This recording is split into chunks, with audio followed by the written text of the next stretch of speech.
আমাদের বর্তমানে যুব সমাজের যে অবক্ষয়, মাদকাসক্তি বা অনৈতিক কাজে জড়িয়ে যাওয়া, এই খেলাধুলা তাদেরকে তাদের শারীরিক গঠনে এবং সমাজে ভালো মানুষ হিসেবে গড়ে তোলার জন্য অনৈতিক কাজ থেকে দূরে রাখার সহায়ক শক্তি হিসেবে কাজ করবে।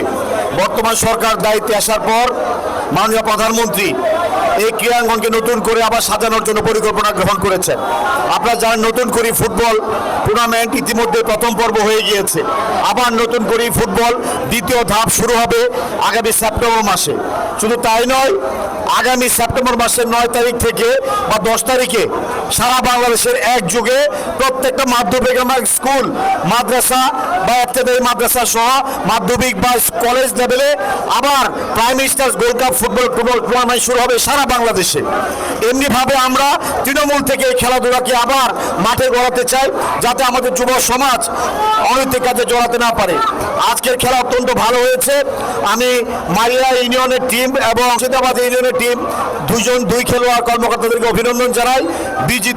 বিজয়ী দলকে অভিনন্দন, বিজিত দলকে অভিনন্দন, এবং যারা আয়োজন করেছেন বিশেষ করে উপজেলা নির্বাহী কর্মকর্তা সহ উপজেলা পরিষদের সবাইকে ধন্যবাদ জানাই। অত্যন্ত সুন্দর খেলাপূর্ণ প্রদর্শিত হয়েছে।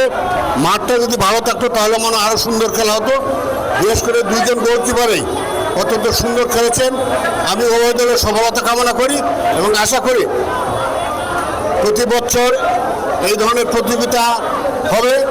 আমি উপজেলা নির্বাহী কর্মকর্তা জনাব কামরুল হাসান মারুফকে আমি অভিনন্দন জানাই আজকে এই টুর্নামেন্ট আয়োজনের জন্য। আমি সকলকে অভিনন্দন জানাই এবং সুন্দর পরিবেশে সবাই আজকের এই খেলা উপভোগ করেছেন। সবাইকে ধন্যবাদ।